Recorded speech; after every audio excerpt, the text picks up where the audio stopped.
Romanos, capítulo 1, versículo 1.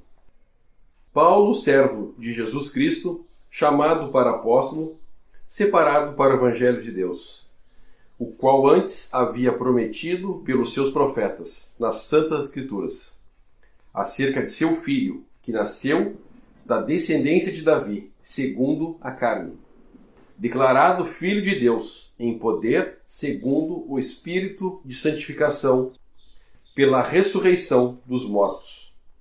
Jesus Cristo, nosso Senhor, pelo qual recebemos a graça e o apostolado para a obediência da fé, entre todas as gentes pelo seu nome, entre as quais sois também vós chamados para serdes de Jesus Cristo. A todos os que estáis em Roma, amados de Deus, chamados santos, graça e paz de Deus, nosso Pai, e do Senhor Jesus Cristo.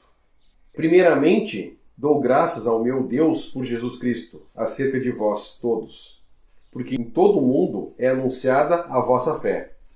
Porque Deus, a quem sirvo em meu espírito, no Evangelho, de seu Filho, me é testemunha de como incessantemente faço menção de vós, pedindo sempre em minhas orações que, em algum tempo, pela vontade de Deus, se me ofereça boa ocasião de ir ter convosco. Porque desejo ver-vos para vos comunicar algum dom espiritual, a fim de que sejais confortados. Isto é, para que juntamente convosco eu seja consolado, pela fé mútua, tanto vossa e como minha. Não quero, porém, irmãos, que ignoreis que muitas vezes propus ir ter convosco, mas até agora tenho sido impedido, para também terem entre vós algum fruto, como também entre os demais gentios. Eu sou devedor tanto a gregos como a bárbaros, tanto a sábios como a ignorantes. E assim, quanto está em mim, estou pronto para também vos anunciar o Evangelho, a vós que estáis em Roma.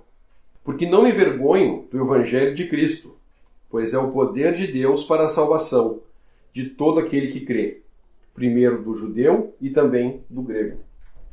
Porque nele se descobre a justiça de Deus de fé em fé, como está escrito, mas o justo viverá da fé. Porque do céu se manifesta a ira de Deus sobre toda impiedade e injustiça dos homens, que detêm a verdade e injustiça. Porquanto o que de Deus se pode conhecer, neles se manifesta, porque Deus lhe manifestou. Porque as suas coisas invisíveis, desde a criação do mundo, tanto o seu eterno poder como a sua divindade, se entendem e claramente se veem pelas coisas que estão criadas, para que eles fiquem inexcusáveis.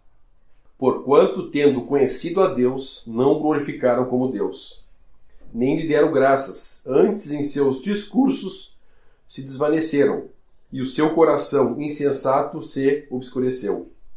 Dizendo-se sábios, tornaram-se loucos, e mudaram a glória do Deus incorruptível em semelhança da imagem de homem corruptível, e de aves, e de quadrúpedes, e de répteis.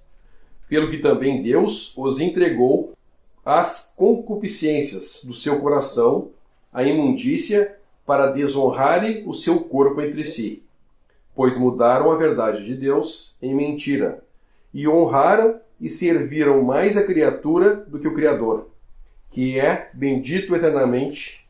Amém. Pelo que Deus os abandonou às paixões infames, porque até as suas mulheres mudaram o uso natural, no contrário à natureza. E semelhantemente também os varões, deixando o uso natural da mulher, se inflamaram em sua sensualidade uns para com os outros, varão com varão, cometendo torpeza e recebendo em si mesmos a recompensa que convinha ao seu erro.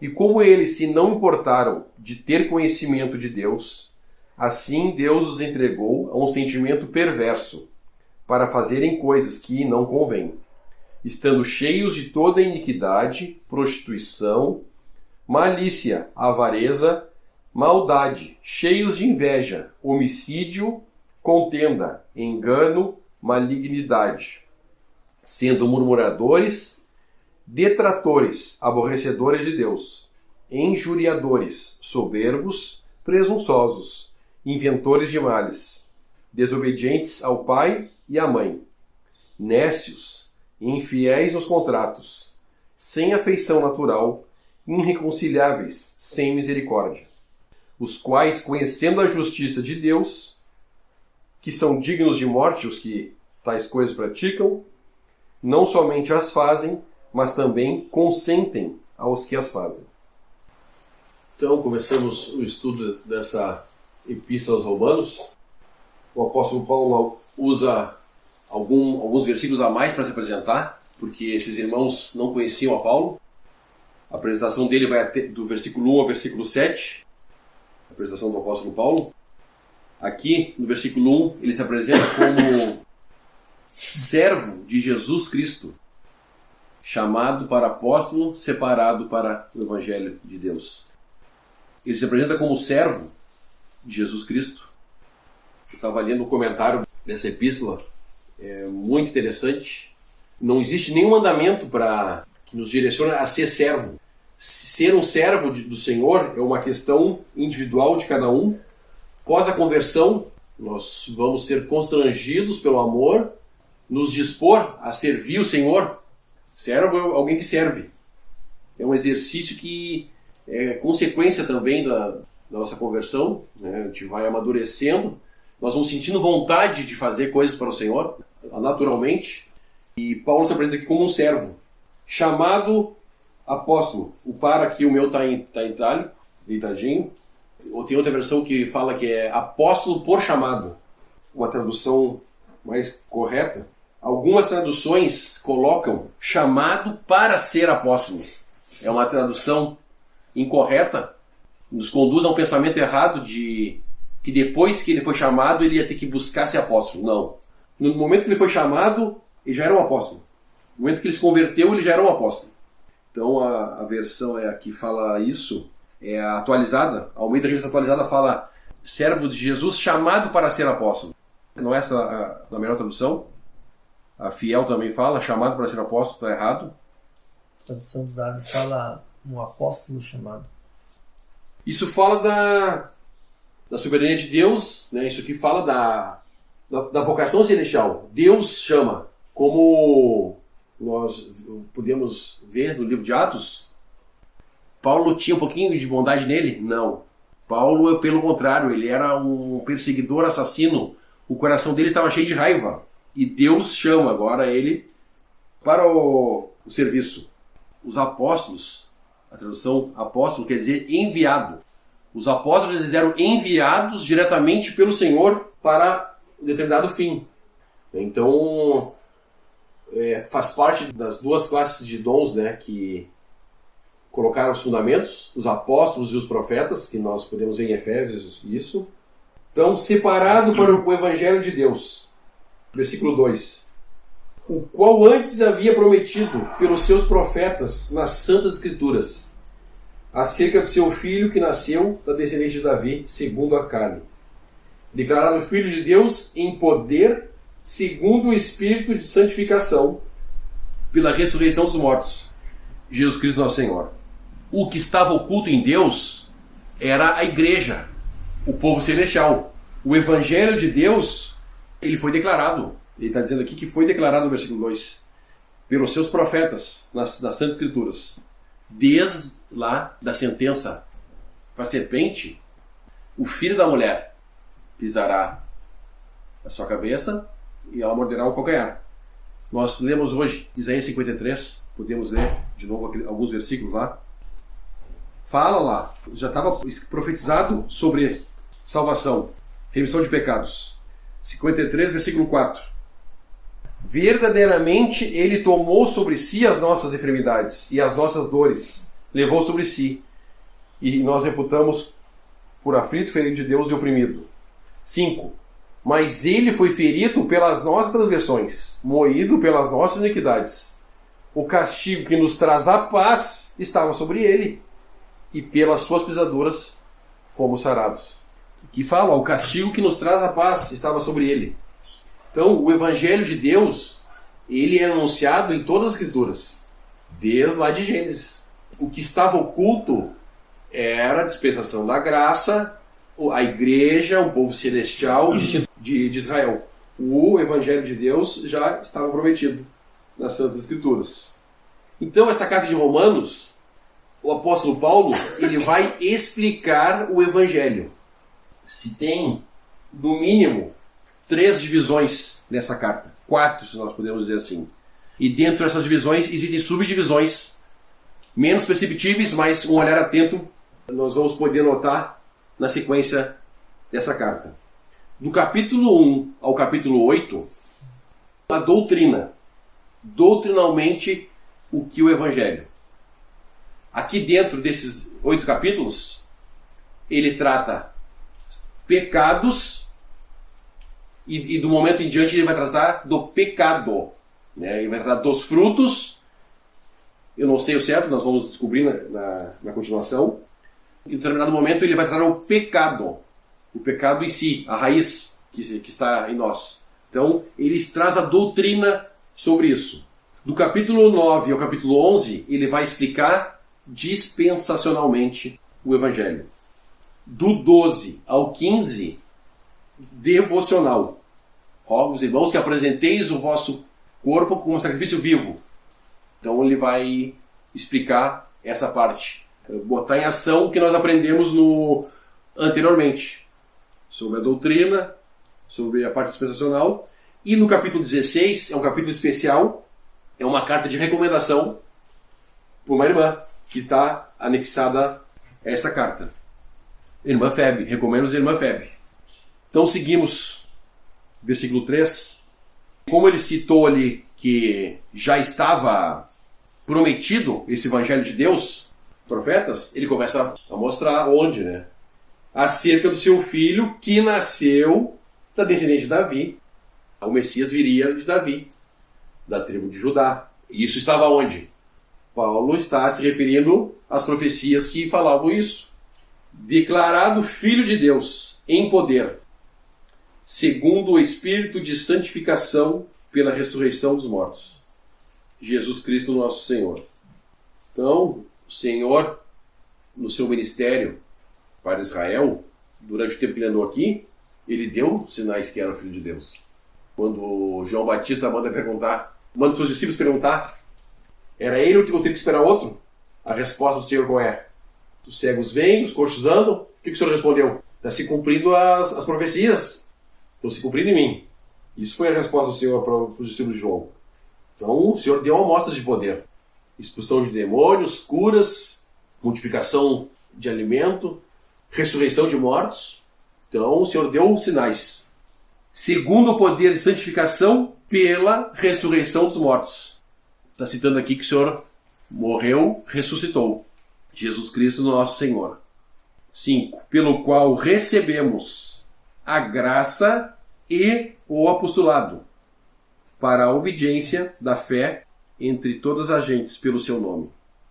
Então, recebemos, ele está incluindo ele mesmo e os romanos, que eram os endereçados dessa carta.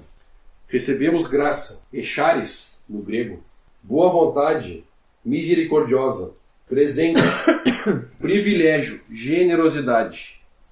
Então, primeiro é a questão, voltamos para a questão da caixa de novo. Primeiro a gente recebe graça, Efésios, pela graça sois salvos. É dom de Deus, não vem de vós. O chamamento, Deus nos encontrou num estado arruinado, mortos. Primeira coisa, graça. E apostolado, no caso do apóstolo Paulo, para a obediência da fé entre todas as gentes pelo seu nome. Então é interessante, né? O capítulo de Coríntios que fala sobre os dons, fala que os dons são dados para um fim proveitoso. Então é interessante pensar nisso. Quando aqueles, na parábola que o Senhor contou dos servos que recebem as minas, negociai até que eu venha. Aquele que escondeu o que ele recebeu foi tratado depois quando o Senhor voltou. O seu Senhor voltou. Então, quando nós recebemos alguma coisa, só salvo e tá bom. Não. Recebemos graça para a obediência da fé entre todas as gentes, pelo seu nome, entre as quais sois também vós chamados, para seres de Jesus Cristo. Agora ele está incluindo também, mais objetivamente, esses irmãos que moravam em Roma.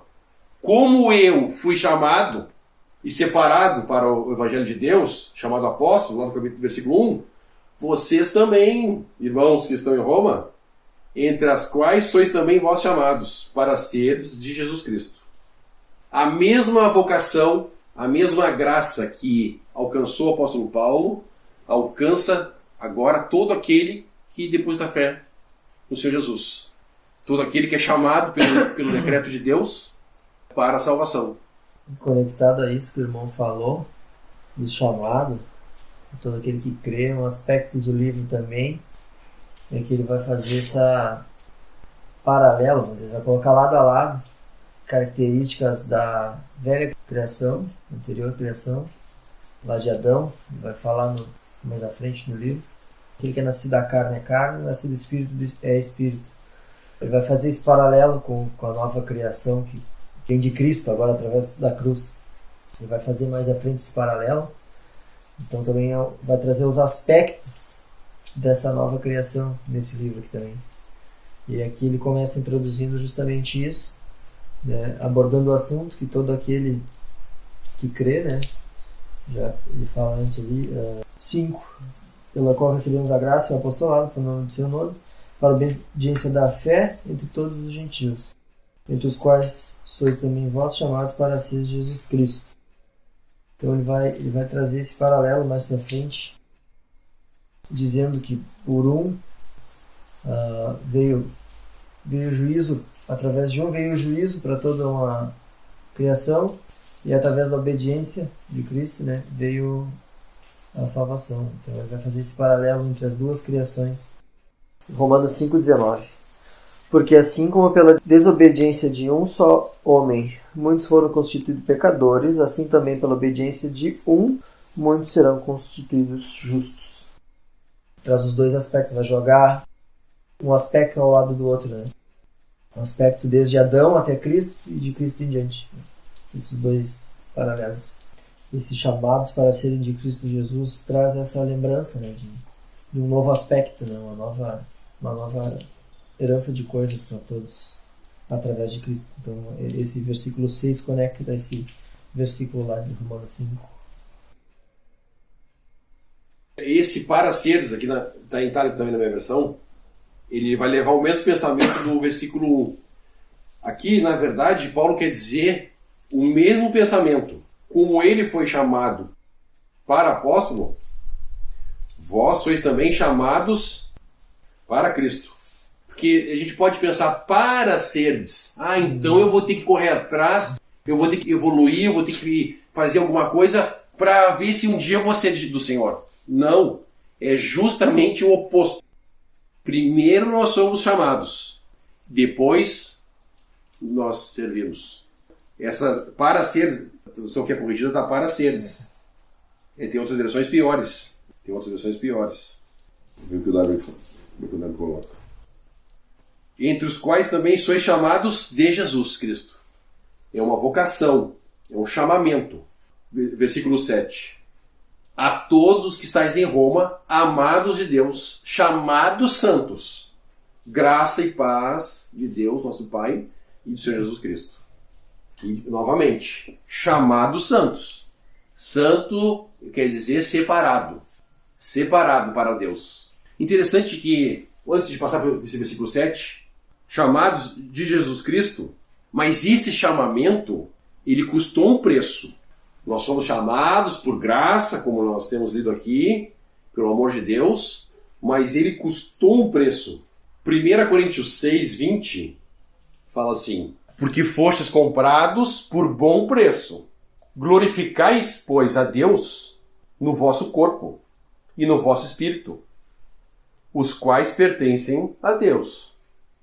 1 Coríntios capítulo 7, versículo 23. Fostes comprados por bom preço. Não vos façais servos dos homens. Então, esse chamamento celestial, esse dom que nós recebemos, ele tem uma finalidade. pensando, né? Vamos pensar uma aplicação. Aqui no Brasil nós tivemos a escravidão, né, dos negros. Solta lá, está libertado. Nós sabemos que teve isso aqui no Brasil e foi o que fizeram. Assinaram uma lei. Vocês estão livres agora para fazer o que vocês quiserem. Eles não tinham terra, eles não tinham nada. Não foi isso que o Senhor fez conosco. O Senhor nos comprou para sermos dele. Agora nós temos liberdade para servi-lo, para adorar como Deus, né, procura adoradores que adoram Espírito e verdade. Nós fomos libertados de uma prisão, do pecado, das garras de Satanás, fomos tirados da morte para um fim, para uma finalidade. Quando Deus colocou Adão no Éden, Adão tinha uma finalidade: guardar e cuidar do jardim. Quando nós recebemos uma vida nova criação em Cristo, não é para nós usar essa liberdade com os nossos deleites e com nossas vontades. Não. Existe um fim para as coisas de Deus. Se cria uma ideia que, mas você é tão novo e vai se meter em religião. Eu vi essa semana passada isso. Alguém que se converteu ao Senhor, uma jovem de 16 anos, e as pessoas olham, mas tão novinha assim, vai te meter em religião. Mas as pessoas não entendem que, o homem natural não entendem que quando o Senhor chama, a melhor coisa a fazer é nós ouvir e atender o chamado. Atender o chamado. E interessante a gente descobrir e aprender, né? Existe um fim. O versículo 5, para a obediência da fé entre todas as gentes pelo seu nome, entre os quais sois chamados, vós chamados para ser Jesus Cristo. Custou um preço para o Senhor Jesus. É graça, mas, como lemos em Coríntios 6 e 7, bom preço. 2 vezes repete. Capítulo 6 e capítulo 7 de Corinto. No capítulo 6 ele fala para glorificar, pois a Deus no vosso corpo e no vosso espírito. Muito parecido com o que ele fala lá em Romanos 12. Muito parecido. E no capítulo 7, foste comprados por bom preço, não vos façais servos de homens. Isso falando de religião. É agora que eu entendi a vocação, estou sendo chamado, a gente vai lá e se submete agora a um jugo humano e religioso. Muitos irmãos salvos estão debaixo desse jugo religioso, por falta de entendimento, por falta de direção, vários motivos, o Senhor sabe todos os motivos, o Senhor conhece os corações, mas nós temos um fim, e tudo que recebemos tem um fim, um propósito. Então essa vocação, existe um propósito para ela. Versículo 7. A todos os que estáis em Roma, amados de Deus, chamados santos, graça e paz de Deus, nosso Pai e do Senhor Jesus Cristo.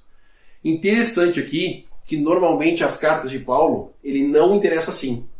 Ele endereça a igreja que está em Corinto, e mais a gente vê aqui a presciência de Deus, sabendo, guardando. Deus sabia o que ia acontecer, o que eles iam fazer em Roma, o que o homem religioso ia fazer em Roma depois, tornando, entre aspas, o centro do cristianismo. Então Paulo não interessa a igreja que está em Roma. A todos os que estão em Roma, amados de Deus. Interessante. No mesmo pensamento, adiantando um pouquinho, versículo 13. Não quero, porém, irmãos, que ignoreis que muitas vezes propus ir ter convosco, mas até agora tenho sido impedido. Deus não permitiu que o evangelho fosse levado a Roma por Paulo ou Pedro, um dos apóstolos, porque seria usado esse pretexto para justificar a sequência do apostolado, como é feito lá pelo Vaticano, a sequência apostólica.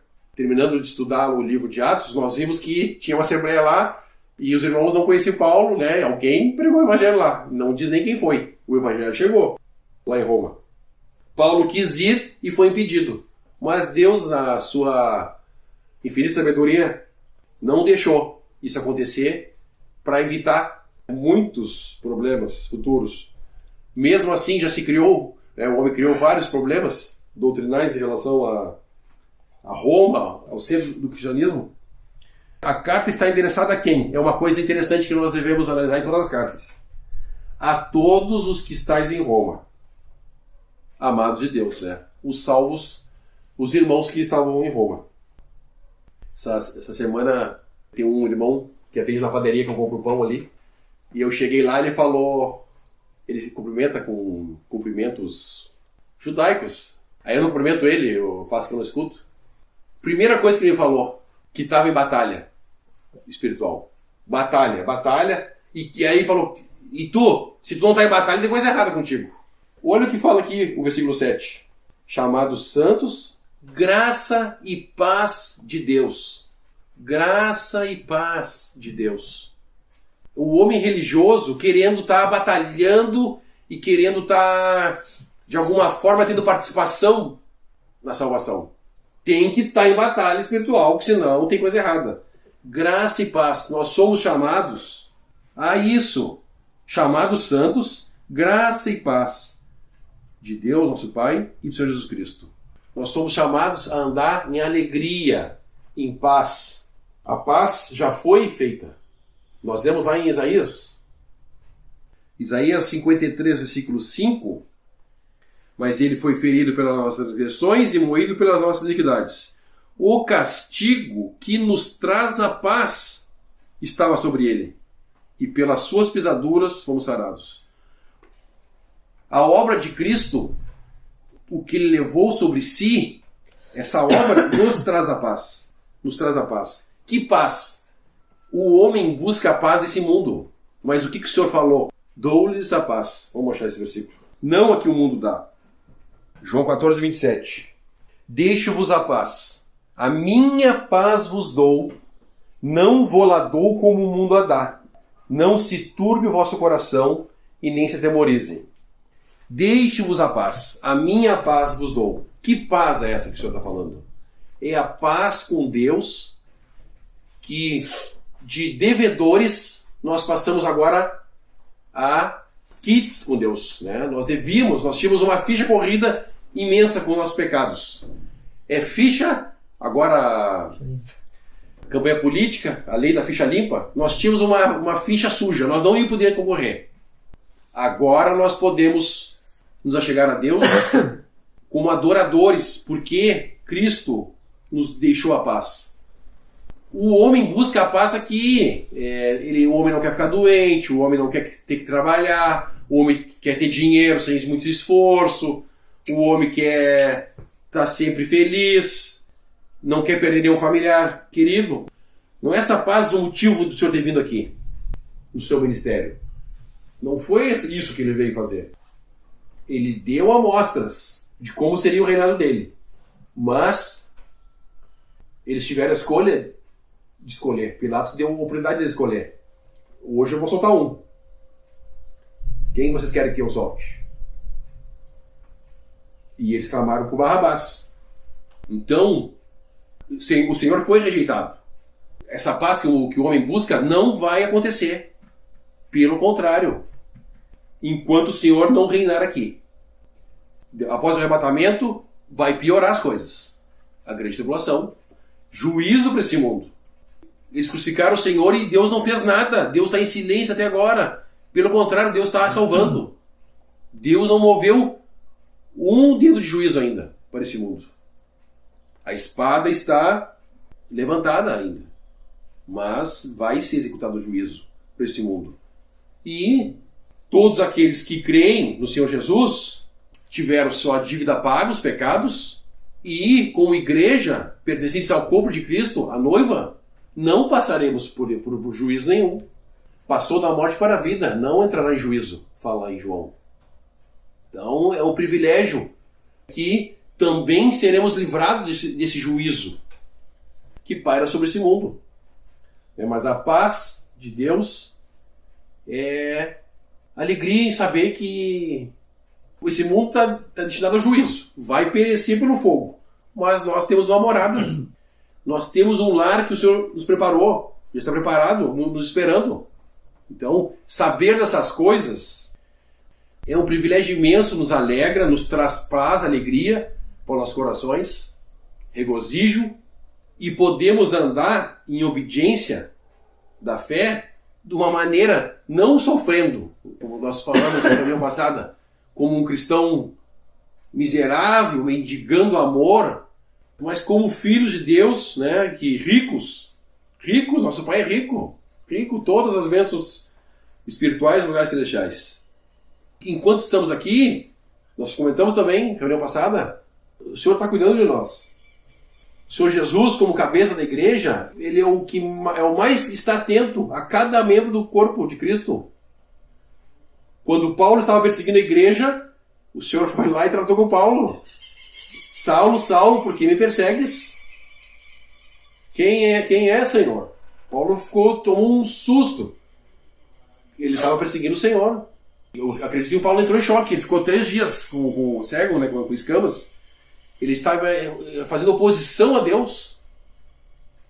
Mas, como Paulo, como esses irmãos romanos aqui, amados de Deus, isso aqui se estende a todos os que creem, amados por Deus, chamados santos. Graça e paz de Deus, não a do mundo, nosso Pai. O outro privilégio. Temos o nosso Senhor Jesus, que nos cuida como o cabeça da igreja, mas temos um Pai também. Um Pai que nos ama, que nos disciplina quando necessário, que vai nos ensinar pelo caminho, que está perto quando a gente clama. Um Pai perfeito em cuidado, perfeito em disciplina. Nós, com nossos filhos, somos pais falhos. Mas Deus é um Pai perfeito. Pensando aí Paulo se apresentando como servo aqui, voltando ali no versículo 1. Timóteo capítulo 2. Eu não vou ler todo o capítulo, só vou citar alguns versículos. 2, versículo 1. Tu, pois, meu filho, fortifica-te na graça que há em Cristo Jesus. Versículo 3. Sofre, pois, comigo as aflições como bom soldado de Jesus Cristo. Versículo 5. E se alguém milita, também não é coroado se não militar legitimamente. Esse versículo não é a melhor tradução. Aqui fala do atleta. Esse versículo 5 fala do atleta. Versículo 6. O lavrador que trabalha deve ser o primeiro a gozar dos frutos. Versículo 15. Procura-te apresentar-te a Deus aprovado como obreiro que não tem que se vergonhar, que maneja bem a palavra da verdade. 21. De sorte que se alguém se purificar dessas coisas, será vaso para a honra, santificado e idôneo para o uso do Senhor e preparado para a boa obra. Versículo 24. E ao servo do Senhor não convém contender, mas sim ser manso para com todos, apto para ensinar, sofredor. Então, quando nós nos convertemos, somos novos convertidos, nós desejamos muito servir com pouco entendimento. Mas tem que haver um amadurecimento para ser servo. Nesse capítulo 2 de Timóteo, o servo é o último citado. Filho, no versículo 1. Soldado, no versículo 3. Atleta, no versículo 5. Lavrador, no versículo 6. Obreiro, no versículo 15. Vaso, no versículo 21. E servo, no versículo 24. Ele é o último aspecto a ser apresentado. E ao servo do Senhor não convém contender, mas sim ser manso para com todos, apto para ensinar, sofredor, instruindo com mansidão os que resistem, a ver se porventura Deus lhes dará arrependimento para se converterem à verdade, tornarem a despertar, desprendendo-se dos laços do diabo, em cuja vontade estão presos. Então, normalmente, quando a gente é novo convertido, nós não somos pacienciosos, nós não somos mansos, como aqui diz, nem sofredor. Esse tipo de coisa nós vamos aprendendo e amadurecendo com a caminhada. Conforme nós vamos caminhando com o Senhor Jesus, nós vamos sendo amadurecidos para poder sermos usados nesse caráter de servo. Então existem características espirituais que vão ser trabalhadas pelo Espírito Santo, como nós sabemos, né? O fruto do Espírito Santo, que vão ter que ser lapidadas na pessoa para poder servir como convém. E ao servo do Senhor não convém. Então tem as coisas que não convém e tem as coisas que convém. Contender. Então é um processo. Normalmente a gente almeja algumas coisas, né?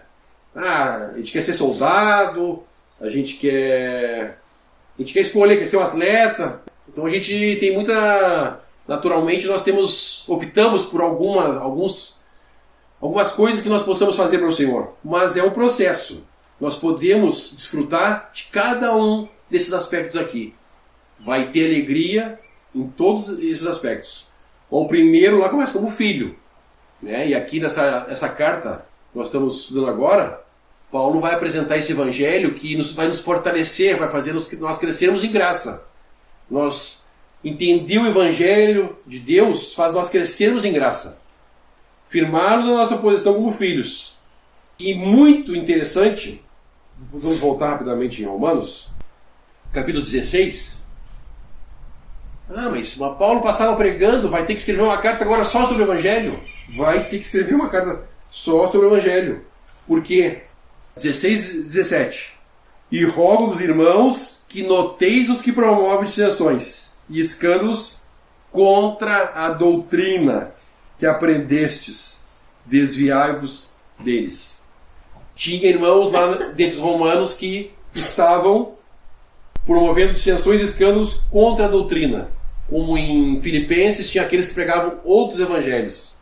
Então é muito proveitoso e necessário nós entendermos o evangelho doutrinalmente, fixar isso no nosso coração, nos fortalecer na doutrina, para não sermos levados por todo o vento de doutrina, como fala também em Timóteo. É muito importante a gente ter a base bíblica. Saber é uma coisa, mas saber por que a gente faz as coisas, onde é que elas estão. Mas Elton, por que tu diz isso?